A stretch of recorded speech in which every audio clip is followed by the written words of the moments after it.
Ayan, hinahanap po yung saan po na ano po yung dadaan po yung tubig.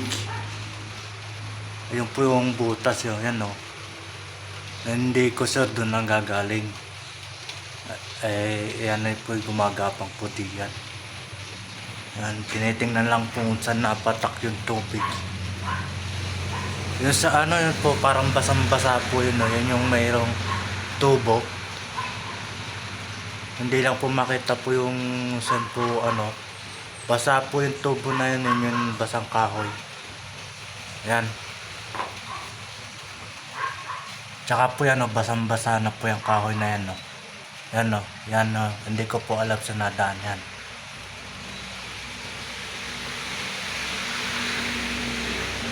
Dito naman po wala po. Hindi ko po sure yung doon nadaan po yan. Yan yung basa po o, yan o.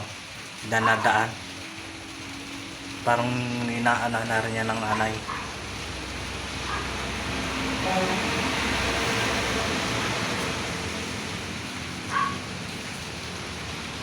Tapos dito naman sa labas ano, ewan ko lang kung gagawin po dito. Yan po yung basa oh.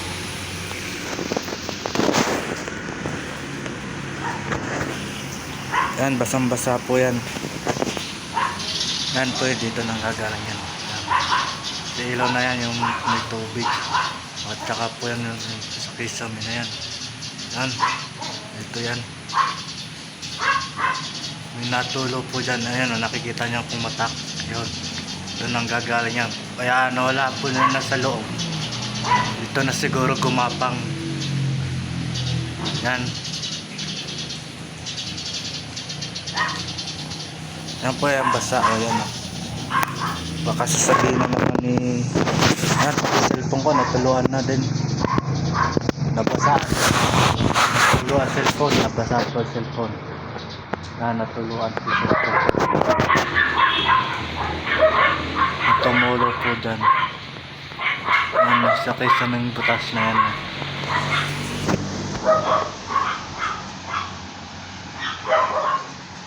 Yan, basa po yan. Baka ayaw tumulo sa loob. Doon na po dumaan sa loob. Sa ano? Sa labas.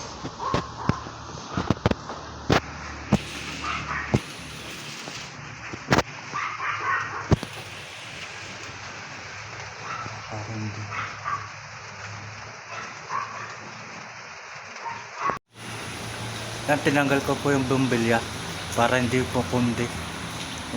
Doon din po natulo yan, no. Gumagapang din dito yan. Source ko po dito gumagapang yan. Baka pagka natanggal na naman yan, sabihin yung saan natulo. Yan o yung yan na po natulo yan. Yan, kaya po ayaw tumulo sa loob. Lumakad po yan, gumapang.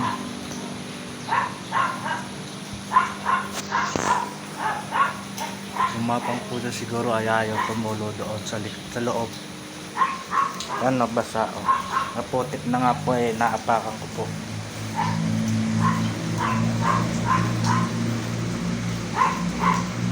Kaya ayaw po tumulo sa loob. May malaking kawang po doon. Yan o. Ano, dyan po natulog. Malaking kawang yan.